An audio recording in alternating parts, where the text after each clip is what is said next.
So, saya akan mau share screen.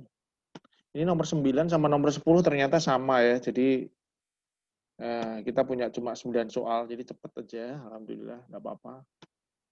Kita mau nomor 1. Oke. Jelas di monitor? Apa namanya? Layarnya kelihatan nggak? Jelas ya? Oke. So, kita akan mulai. Ini sebenarnya seri 8 ya. Ini saya belum sempat ngubah. Seri 1 ini keliru nih, maaf. Oke.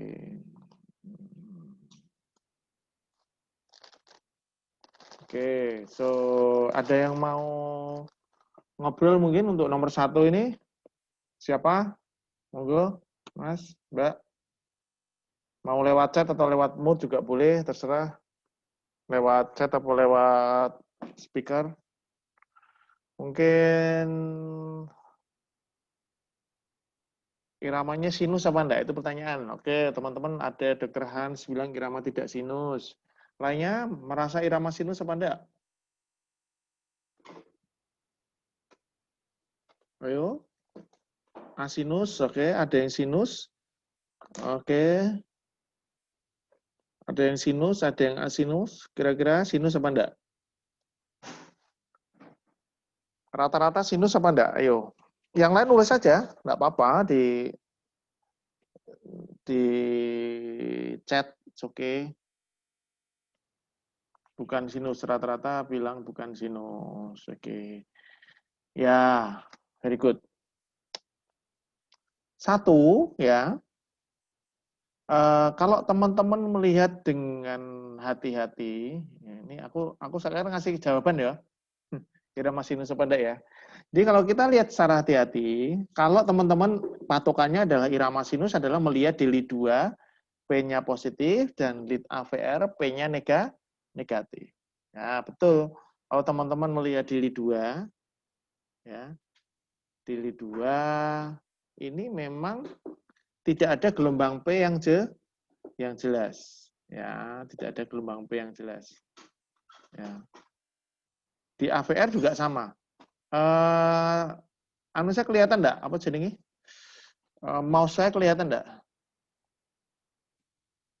Saya bergerak-gerak ini kelihatan enggak, teman-teman? Terlihat ya, oke.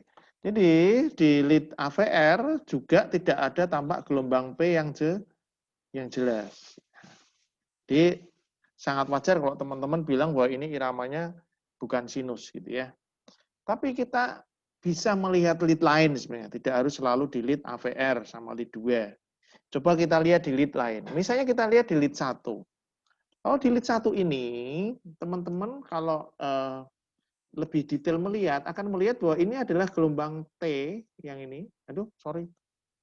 Udah kelihatan ya. Ini adalah gelombang T. Dan ini yang tak cari bahwa ini adalah gelombang P. Ini P, ini T. Jadi ini P, QRS, ini T. P, QRS, ini T. P, QRS, ini T. Ya. Kemudian kita lihat di lead lain. Ada enggak yang lihat lain yang kelihatan? Memang ini P-nya itu mepet banget sama gelombang T. Sehingga beberapa lead tidak kelihatan. Tapi kita lihat ini, lihat di lead V2. V2 ya, teman-teman lihat di V2. Lihat, ini adalah gelombang P. Ini QRS, ini T. Ini P, QRS, ini T. Jadi ini adalah sebenarnya adalah irama sinus. Memang karena saking mepetnya sehingga tidak semua lead terlihat, tapi pada lead 1 jelas sama lead V2 ini jelas ada tampak gelombang P. Yang di lead lain dia menyatu hampir mepet sama gelombang T sehingga tidak kelihatan. Tapi ini sinus. Kalau misalnya saya lupa ini dari buku saya ambil usianya berapa ya. Misalnya ini usianya masih 30 tahun. Mungkin enggak dia sinus 100 berapa ini? 50 kali per menit. Mungkin enggak? Mungkin aja. Karena batas maksimal heart rate adalah 220 dikurangi usia. Berarti kan 100 90 kali per menit, bisa sinus sampai 190. Artinya ketika pasien ini sampai 150, ini bisa aja sinus. Kecuali misalnya pasien ini usianya misalnya 80 tahun. 80 tahun. Kalau 80 tahun ya kemungkinan besar ini bukan sinus ya, karena terlalu cepat untuk usia beliau. Tapi kalau ini usianya masih 30, 40 tahun, 150 kali masih bisa sinus. Itu yang pertama. Yang kedua, irama sinus. Ya. Berapa kali per menit? Ya, kurang lebih sekitar 150 kali per menit. Aksesnya normal enggak? 1 positif, AVF negatif, 2-nya negatif. Berarti apa? Dia LA, LAD. PR intervalnya normal enggak? Kalau lihat dari sini. Oh, PR intervalnya normal. QRS lebar ada enggak di V1? Enggak ada. V2 enggak ada. V5, V6 juga enggak ada. RBBB enggak ada kan di sini? LBBB juga enggak ada di sini. Bagaimana dengan atrium sama ventricle? Kita lihat di LI2 enggak kelihatan P-nya, gabung sama gelombang T. Di V1 enggak tampak, P-nya enggak jelas. Koroner, gimana dengan koroner? Ada ST elevasi enggak? Enggak ada ST elevasi. Tapi kita lihat di sini, nah ini ada gelombang Q kan?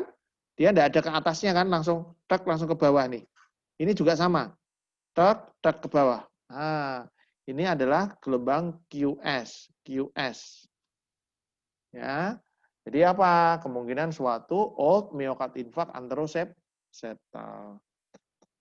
Kalau yang di 3 AVF sama 2, ini memang kayak QS di sini ya, yang di LI2 ya.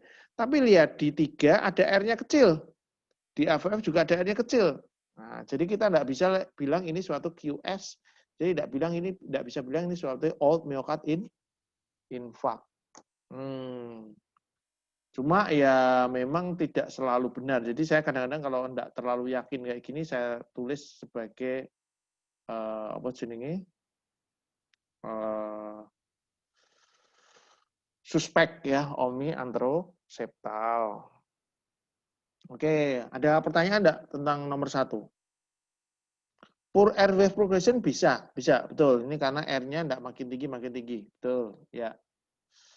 Oke. Ada lagi atau kita lanjut?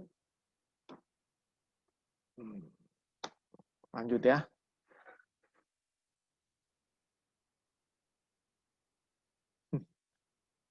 Oke, sekarang kita lanjut nomor 2. Nomor 2, irama sinus apa enggak? Teman-teman lihat irama sinus apa enggak? Jelas ya. Aku rasa teman-teman lihat irama enggak sinus? Masa Mas Hans, sinus sama enggak? Sinus apa tidak? Sinus. Jadi gini, ketika P-nya itu P dari sinus, itu tetap kita sebut sebagai irama sinus. Meskipun dia sinus kan, aku kalau teman-teman udah lihat EKG saya yang di YouTube ya, pelajaran tentang teori, irama sinus, ada sinus manis, ada sinus tapi, ada yang sama sekali bukan sinus. Kalau ini sinus apa? Sinus tapi sinus, tapi aslinya itu dari sinus. Kenapa? Karena kita lihat ada gelombang P di sini. P. Yang positif di LI2, negatif di AVR. Ya kan? P positif di LI2, negatif di AVR. Jadi, irama sinus. Dan 1P selalu diikuti oleh 1 QRS. Kecuali beberapa titik. Jadi, basicnya dia adalah irama sinus, tapi ada tapinya gitu. Jadi iramanya sinus dulu. Irama sinus, berapa kali per menit? Nah, karena ini irreguler, kita lihat di LI2 ini irreguler. Sorry.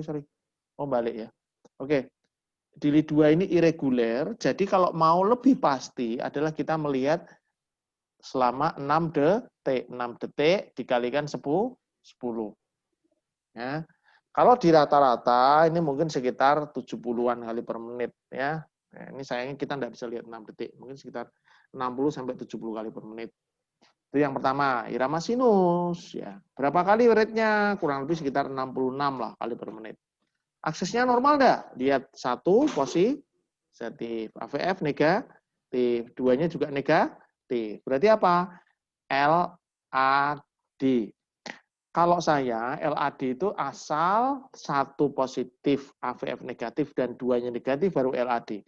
Tapi kalau 2-nya masih positif, saya masih menyebut aksesnya normal. Ini memang tergantung buku mana yang kita jadikan acuan. Ya. Terus PR interval. Nah, PR interval kita lihat di sini PR intervalnya ini normal, tapi loh, ketika lihat di sini PR intervalnya tidak bisa kita temukan karena ada satu P yang tidak diikuti oleh QRS. Apa ini? Yo, teman-teman tahu nggak? Kira-kira?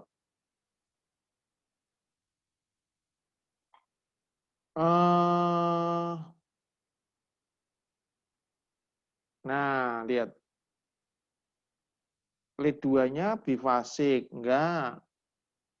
Sebentar. V-block derajat 2. V-block derajat 2. Mobits tipe apa? Karena tidak makin panjang, ini tetap, baru P langsung diobit, berarti mobits tipe 2. Jadi ada mobit 1, mobits 2. Mobits 1 kalau PR interval makin panjang, di sini panjang, di sini makin panjang, di sini makin panjang. Jadi mobits tipe 2. Nah, terus pembesaran atrium ada apa enggak? Kita lihat di sini, lihat di V1, nggak begitu jelas ke bawah. Ini nggak begitu jelas, ada takik gini kan nggak begitu jelas ya. Ventricle, nah, kita lihat RVH nggak ada. LVH, ya ini malah banyak ke bawah. Harusnya kan ke LVH, ininya banyak ke atas tinggi gini kan, di V6. Jadi enggak. Tetapi di VA1-AVL, kok ada gini sama gini. Nah, apa ini? Ini memang agak kompleks ya sedikit ya. Kalau kita mau sebut LVH, kok mungkin ini bisa juga ini ya, AVL-nya agak tinggi. Ada kriteria yang menggabungkan ini sama gelombang S di sini. Cuma ininya kok persisten S ya, dimana kalau left ventricle hypertrophy ini tidak lazim. Dan ini kayak, kalau yang ini sih kelihatannya kayak ada bentukan takik sedikit gitu ya. Apakah mungkin kayak LBBB, incomplete misalnya. Tapi tidak cocok juga kalau terlihat di V5 sama V6-nya tidak ada. Cuma LBBB itu bisa aja sininya tidak berbentuk, di sininya terbentuk. Itu ada di salah satu di kriteria di EKG-nya American Heart Association itu, bahwa intinya LBBB tidak harus selalu V5, V6. Tapi bisa juga hanya 1 dan AV. Jadi ini menurut saya mobit tipe 2 incomplete LBBB. Sebentar, ini karena gini, ketika saya touch ke ini, chatnya hilang. Oke, rata-rata teman semua setuju ya. Mas Rama, apakah bisa ke arah SVT? Tadi sudah saya jelaskan bahwa yang nomor 1 lebih mengarah ke sinus takikardi, Mas. Karena lihat tadi sudah tak jelaskan di lead berapa itu. Kelihatan ada gelombang P-nya. Yang memang dia mepet banget sama gelombang T, sehingga kayak menyatu. Tetapi masih bisa teridentifikasi pada 2 lead tadi. Ya. Memang kalau pada misalnya SVT, dia ya kalau tidak kelihatan ya tidak kelihatan aja di hampir semua lead gitu, terutama di situ. Ya, misalnya pada AVNRT dia tidak kelihatan itu di hampir semua lead. Kalau lead 2-nya bifasik, mana? Ini kan lead 2-nya kan negatif ya. Kalau lead 2-nya bifasik berarti plesis di minus 30. Ada pertanyaan dari Mas Niki, kalau lead 2-nya negatif maka di minus 30. Ya, kalau pakai buku yang 1 positif AVF negatif sudah LAD, itu berarti sudah LAD. Tapi kalau pakai buku yang saya anut, harusnya 2-nya betul-betul negatif. Jadi kalau bifasik masih bisa disebut normoaksis. Gitu. Ya tergantung, nggak apa-apa. Tapi mau disebut LAD ya boleh, asal ada bukunya aja, nggak apa-apa.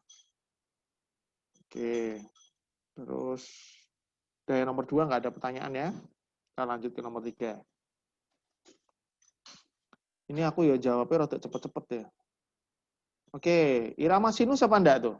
Nah ini, chat nomor 3 nih. Coba teman-teman jawab deh di chat atau mungkin lewat speaker juga boleh. Irama sinus apa enggak teman-teman? Tidak sinus. Ya, ada semuanya tidak sinus. Kira-kira apa ini? Kalau tidak sinus, setuju. Ini tidak sinus karena kita tidak bisa melihat betul-betul gelombang P yang bagus.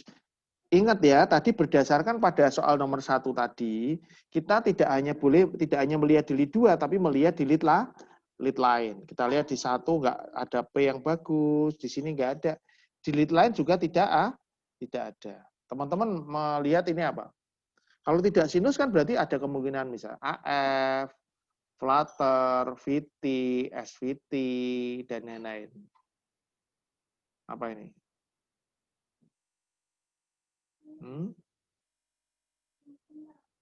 Oke, very good. Semuanya menjawab VT. Dan ingat ya, Mas, kita itu, aku senang melihat teman-teman itu semangat membedakan antara SVT sama VT dengan SVT Abran. Aku senang, artinya teman-teman pengen banget belajar lebih detail. Tetapi masalahnya kalau kita udah sampai di lapangan, aku nggak mau kalian terlalu pede membilang ini SVT Abran gitu. Lebih baik nggak pede dan anggap kalian treat sebagai VT itu lebih baik daripada kita terlalu pede bilang ini SVT Abran. Nanti kalau teman-teman udah menjadi seorang kardiolog gitu ya, atau apalagi seorang IP, elektrofisiologi, kalian, oh ini bukan nih, ini SVT Abran, it's okay. Tetapi kalau menurut saya untuk teman-teman yang di lapangan, sebagai mungkin dokter umum atau perawat atau apa, udah langsung aja FVT kalau kayak gini. Jadi ini jelas suatu white GRS takikardi. Ya. Tapi apakah VT? Nah, itu pertanyaan yang perlu kita jawab. Ciri khas yang paling khas dari VT adalah ketika kita melihat apa? AV disosiasi. Nah, coba kita mau nyari ini.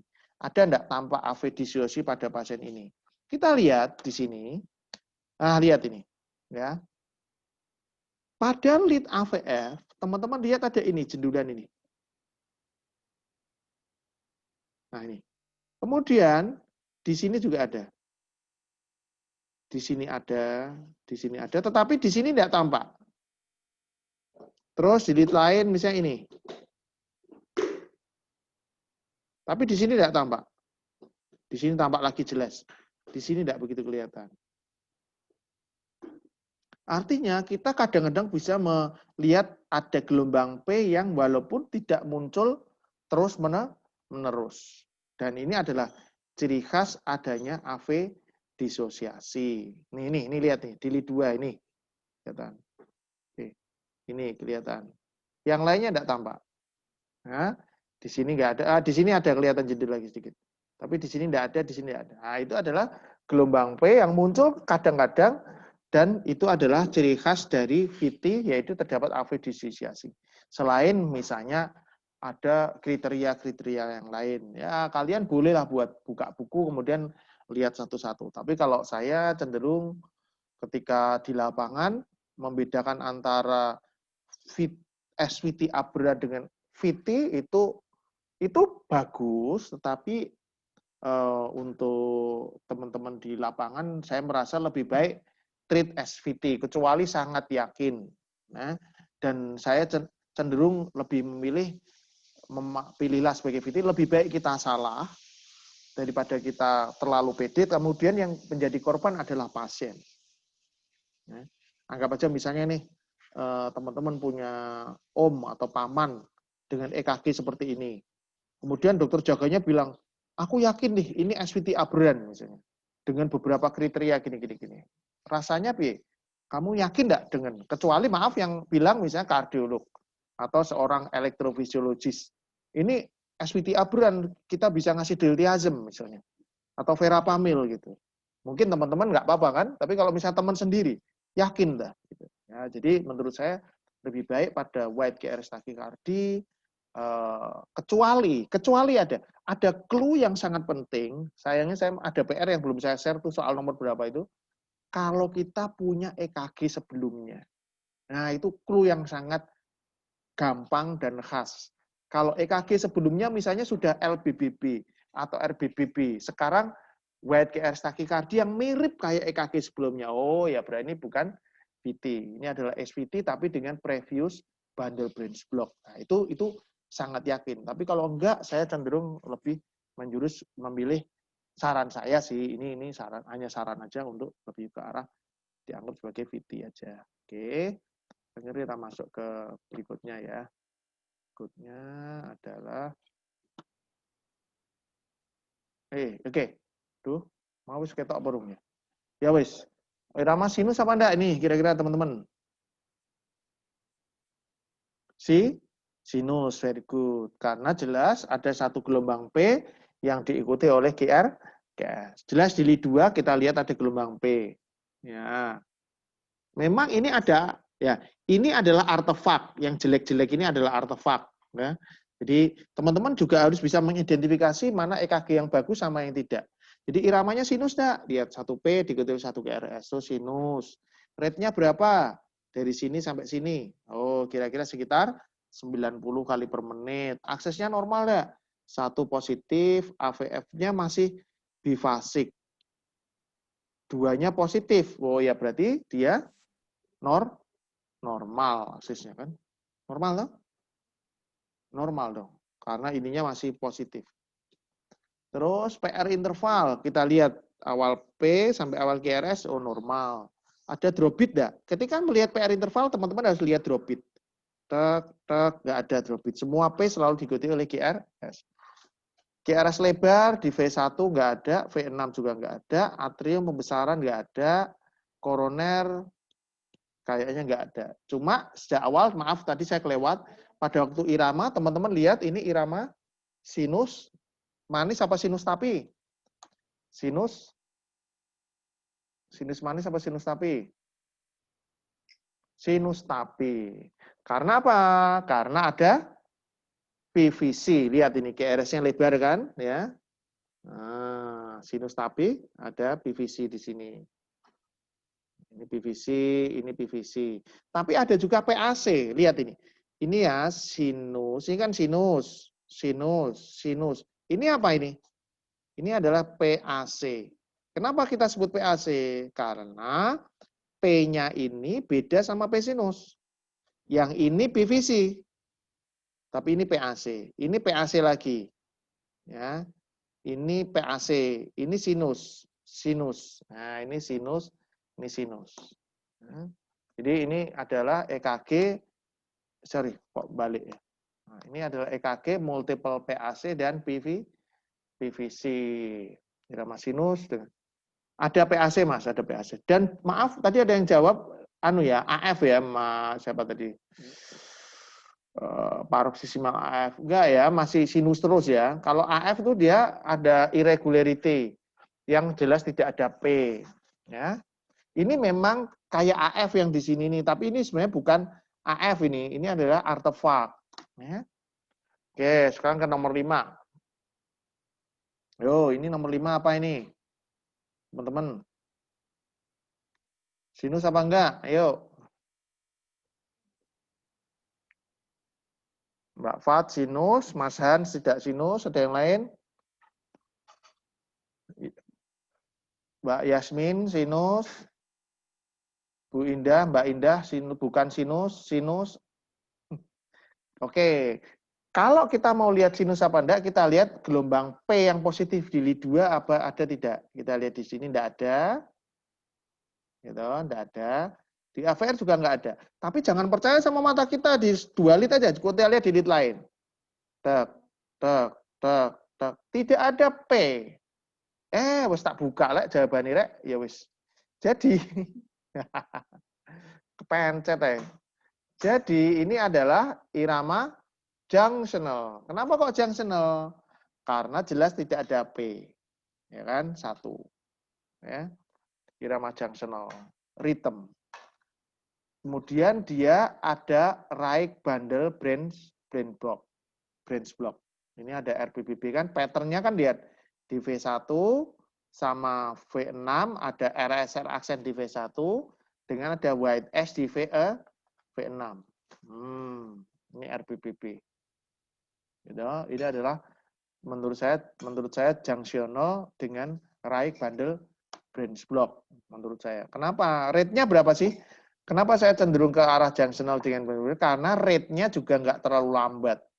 Kalau ini suatu idioventricular rhythm, itu rate-nya akan pelan. Kurang dari berapa?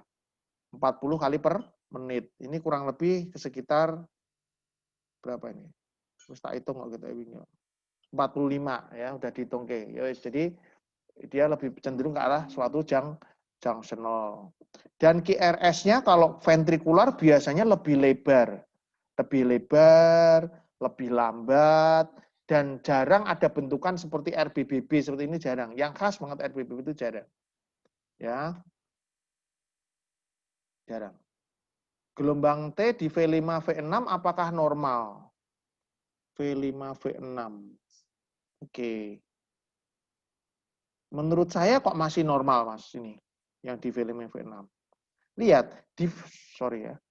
Nah, di V5 V6 ini pada lead V1 memang kan T inversi di sini. Ya, ini wajar pada right bundle branch block di sini. Di sini memang ada gelombang T-nya akan lebih banyak ke atas. Menurut saya sih normal. Ini juga hampir sama-sama nomor 1 V1 sama AVL ya sama. Oke. Junctional kemungkinan bisa terhadap P retrograde bisa dapat. Pada EKG ini nggak begitu kelihatan ya. Di lead AVF memang ada sedikit ini di sini. Tapi saya nggak yakin bahwa ini P retrograde ya. Karena di tempat lain nggak begitu kelihatan. Ini mungkin kayak ada ini di sini. Tapi di tempat lain nggak begitu jelas.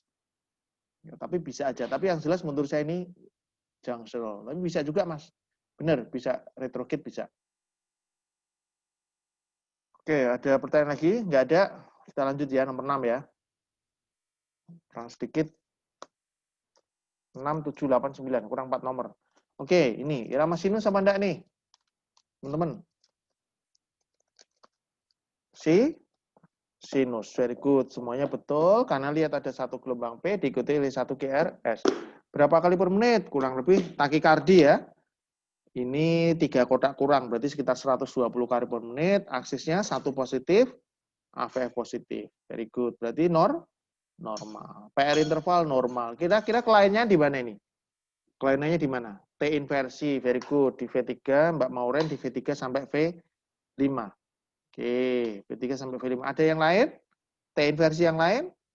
Di lead 2, 3 AVF juga T inversi. Ya. Jadi kita bisa baca EKG ini adalah sinus takikardi. Oh, aku lupa tadi ya. Saya juga kelewat ya tadi. Ternyata lihat, ada biatrial enlargement, Mas. Kok bisa biatrial enlargement? Ini udah tak lihat kok tadi.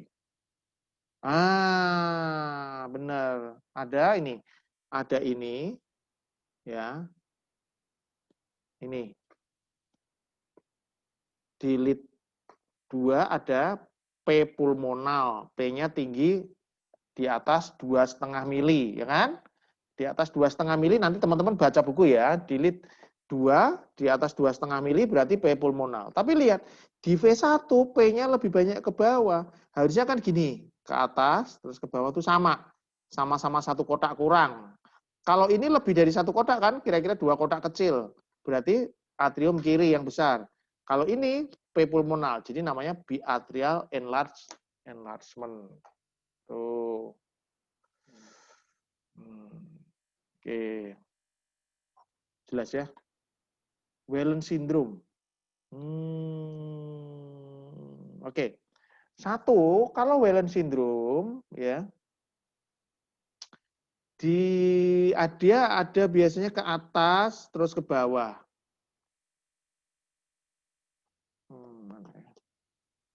Dia ke atas terus ke bawah. Pada ini betul-betul T inversi yang ke bawah saja. Ini T inversi ke bawah saja.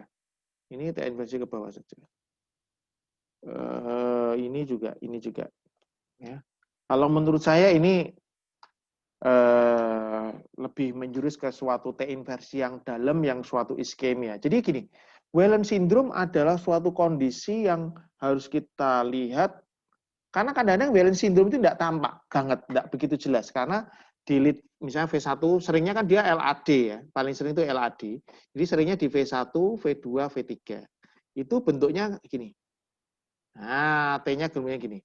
bifasik gini. Nah, itu paling sering gitu. Tetapi kalau ini ya jelas iskemia, dan jelas ini yang kena adalah di anterior. Kemungkinan memang ada suatu trombus parsial di LAD, ini kemungkinan. Maksudnya Wellens syndrome adalah ketika ada EKG, orangnya nggak ada apa-apa, nggak ada keluhan, sudah nggak nyeri, tapi ECG-nya seperti itu. Menurut saya ini lebih banyak ke iskemia. Ya. Oke, nomor 7. Nomor 7, irama sinus sama enggak, teman-teman?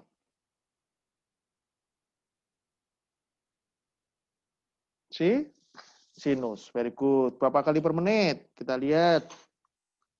1, 2, 3, 4, 5. Hampir 5. Berarti kira-kira 70 kali per menit, very good. Kalau 60 itu 5. Kalau 60 lebih ya kamu nulisnya 66 aja udah benar tuh. Ini kan 5 kotak. Kurang kan? Jadi 66 atau 70 boleh. Kalau mau lebih detail ya 1500 dibagi jumlah kotak kecil. Aksis, satunya positif apa enggak? Satunya masih banyak ke atasnya sedikit ya. AVF-nya apa ini? AVF-nya positif. Kalau satunya antara ke atas sama ke bawah banyak mana? Kayaknya masih lebih banyak ke atas ya, sedikit ya. Apa sama? Bifasik ya? Kayaknya sih bifasik ya. Kalau lihat AVF sih positif. Jadi saya kira sih normal ya, aksesnya normal aja ya. Oke, setuju aksesnya normal. Terus PR intervalnya normal enggak? Lihat di 1, ini 2, lead 2 nggak ada apa-apa, PR intervalnya normal. QRS lebar di V1, V6 nggak ada. Terus apa nih? Kelainannya apa nih? EKG nomor 7 nih, teman-teman.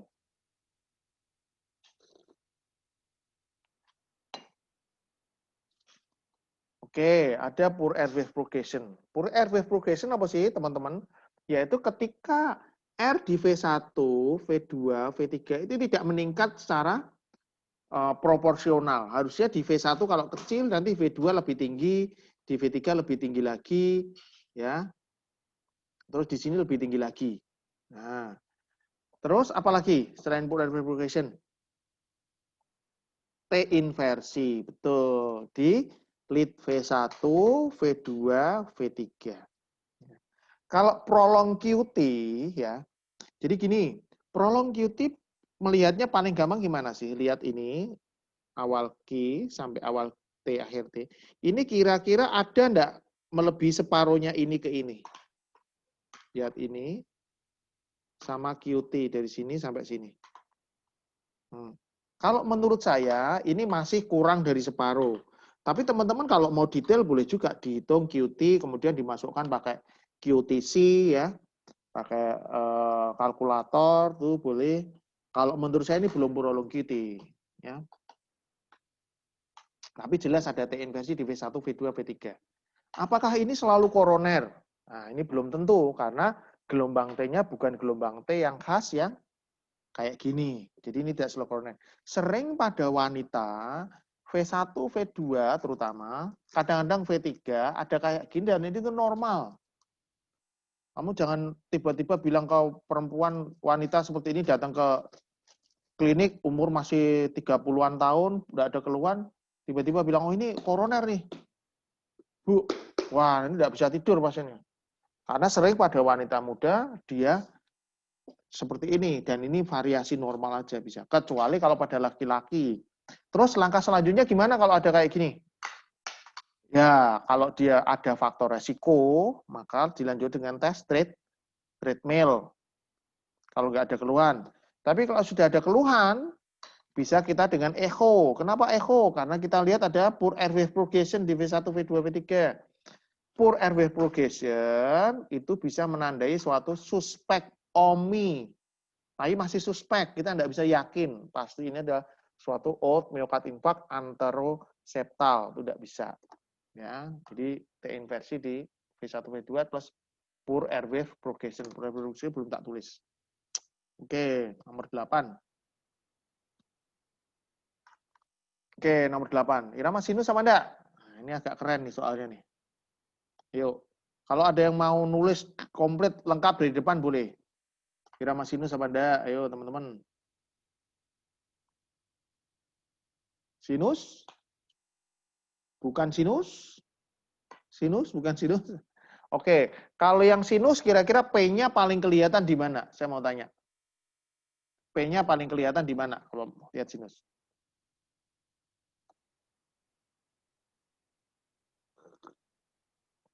Lead 2.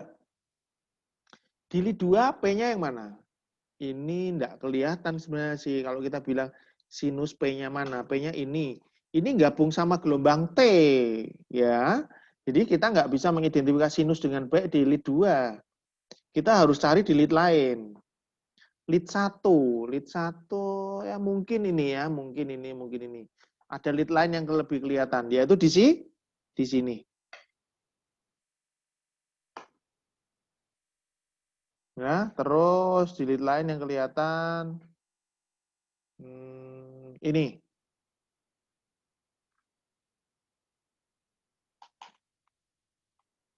Memang sekali lagi karena ini takikardi, kadang-kadang gelombang P-nya mepet sama gelombang T. Tapi ini menurut saya masih sinus ya. Berapa kali per menit? Kurang lebih sekitar 120 kali per menit. Apa 130? Ini 2,5 kotak lebih, mungkin 130 kali per menit ya. 130 menit. Terus ada gangguan irama lain enggak? Betul, ada PVC. Ini PVC. Ini juga PVC. Irama sinus 130 kali per menit dengan PVC. Oke, rate-nya berapa? Sudah 130. Sinus aksis dulu. Aksisnya normal enggak? 1 positif, AVF negatif. Duanya bifasik apa positif? Aduh, tak tulis rek. Ih, mesti kecatat. Semoga kalian tidak lihat. Aksesnya masih normal. Normal ya. Ini gini, di lead 2 ini memang bifasik ya. Tapi bifasiknya, lihat, ini tuh lebih lebar daripada ke atas. Kalau teman-teman nanti belajar lebih detail, ketika yang dilebar ini kalau dihitung secara vektor, dia bisa lebih gede. Jadi ini bisa dibilang negatif. Karena dia yang ke bawah lebih banyak daripada ke atas.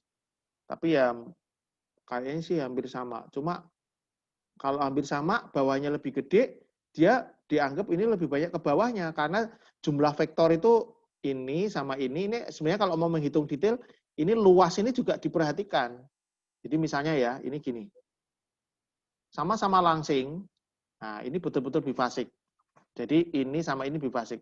Tapi kalau gini, nah, di sini lebar, gini. Walaupun sama ke atas sama ininya, tapi jumlah vektornya ini lebih gede. Jadi ini dihitung lebih banyak negatif. Jadi tergantung kalau ini kita lihat sebagai bifasik, betul-betul bifasik dengan ininya lebih gede, kita anggap ini negatif. Kalau negatif berarti LAD. Ngerti toh maksudku? Jelas ya? Ada pertanyaan tentang aksis?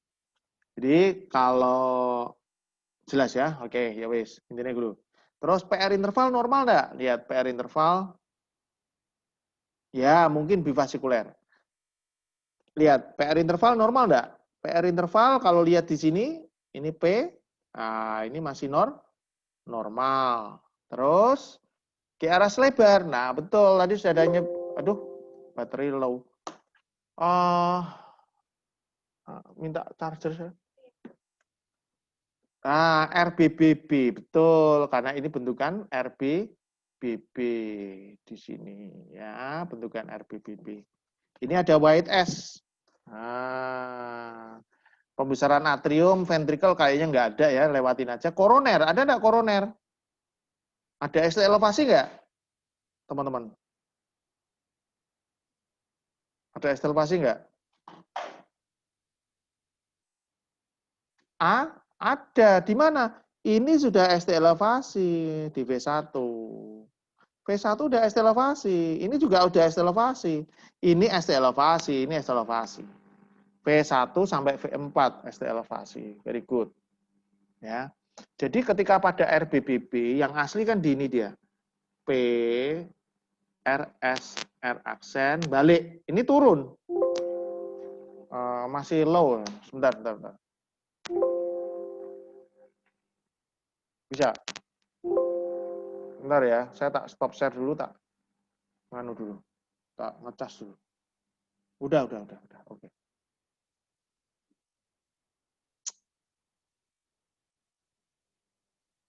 Oke.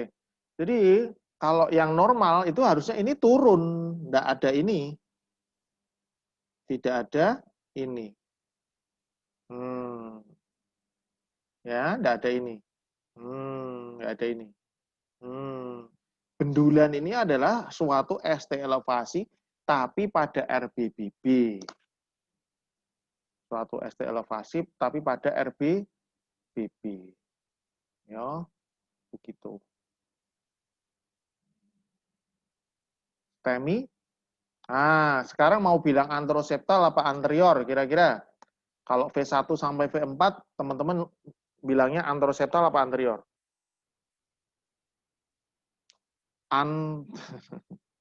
Jadi gini, ketika anteroseptal itu sebenarnya adalah batasannya adalah V1, V2, maksimal ada yang buku yang bilang sampai V3. Itu anteroseptal. Ketika sudah melibatkan V4, itu sudah anterior. Coba teman-teman lihat bagan peletakan elektrode. Yang betul-betul mendekati septum itu hanya V1 sama V2. Ya kan? Yang dekat sama septum. V3 masih agak lah dekat sama septum. Beberapa buku masih bilang anteroseptal sampai V3. Tetapi kalau sudah melibatkan V4, itu sudah saya sebut sebagai anterior. Karena dia udah terlalu jauh dari septum. Ya, coba nanti teman-teman cari bukunya. Kalau saya salah ya mungkin bisa aja ya. Tapi kalau menurut saya anteroseptal adalah V1, V2, V3. Ketika anterior, V1, V2, V3, V4, kadang-kadang plus sampai V5. Kalau anterior luas, anterior plus V5, V6, 1 AVL-nya juga kena. Itu anterior luas. Anterior luas. Jadi ini STEMI anterior menurut saya. Oke, nomor 9. Ini nomor 9 ternyata sama dengan nomor 10 ya. Jadi ini soal terakhir. Oke, irama sinus apa enggak? Teman-teman. 1P posisinya positif, ini P-nya negatif. Berarti sinus. P, sinus. Berapa kali per menit? Ya, mungkin kalau dihitung pakai 6 detik, kurang lebih sekitar 50 kali per 50 kali per menit. Aksesnya normal enggak? Satunya positif, AVF negatif, duanya masih positif. So, normal. PR interval. Sekarang kita cari PR interval. Ketika agak EKG yang agak tidak teratur, maka akan lebih baik kalau teman-teman lihat di lead 2 panjang. Sehingga kita bisa melihat lebih banyak lagi. Ini lihat, ini sinusnya normal, ini normal, tapi ada P, yes. P tidak diikuti oleh QRS, ada drop beat. Apa itu? AV block. Derajat berapa? Derajat 2, kan ada drop beat. Derajat 2 mau beat 1 apa mau beat 2? P, QRS. Ini ada P lagi. P, tidak sempat ada PR interval memanjang, berarti mau beats 2. Mau beats 2. Ya. Terus habis itu kita lihat ada bundle branch block. Enggak ada. Kita lihat hipertrofi. P, enggak ada. Kita lihat koroner. Ini ada T inversi. T inversinya menyeluruh. Ya mungkin iskemik bisa juga, tapi tidak terlalu spesifik ya. Kalau misalnya hipokalemi atau yang lain, di lead lain kok nggak ada ya. Jadi ya mungkin morbid tipe 2 dengan occasional ini PVC, ada PVC betul, PVC ya. Mungkin T inversi, kalau kadang-kadang tak tulis di sini, T inversi non spesifik di V1, V2, V3, V4, V5, 6 atau suspek iskemi anterior juga bisa kalau teman-teman menulis, tapi memang tidak sangat khas. Oke, so ada pertanyaan sampai di sini. Ini nomor 10 soalnya sama ya, jadi tidak usah dibahas. Kalau ada pertanyaan bisa tak jawab. Kalau enggak ada ya, kalau enggak bisa tak jawab ya nanti tak carikan di buku.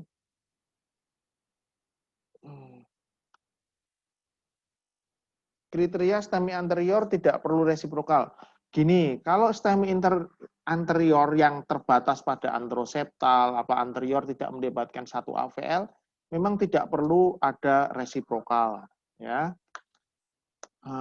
sebentar kita lihat ya, tadi di RBBB itu ada resiprokalnya enggak?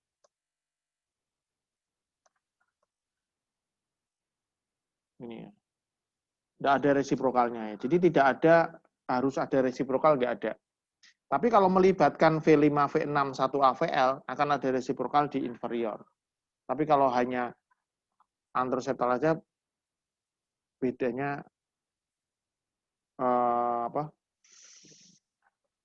resiprokal anterior tidak selalu ada. Gambaran EKG, LGL, dan delta wave. Jadi, sayangnya nggak ada soalnya ya. Intinya gini, pada LGL itu tidak ada delta wave, tapi PR intervalnya memendek. Misalnya gini. Nah, ini yang memendek, tapi tidak ada gelombang delta. Tapi kalau pada WPW itu gini. Nah, ini ada gelombang delta di sini. Ini LGL, ini WPW.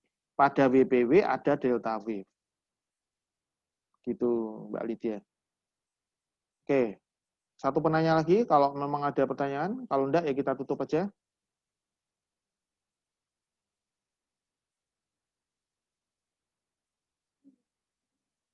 Udah ya. Oke, terima kasih buat teman-teman yang sudah ikut. Semoga bermanfaat. Mohon maaf kalau soalnya kurang susah ya, terlalu gampang kali ya. Semoga teman-teman semua sehat. Hati-hati, ini Indonesia lagi agak berat usianya ya, tapi ya kita berusaha semaksimal mungkin. Oke.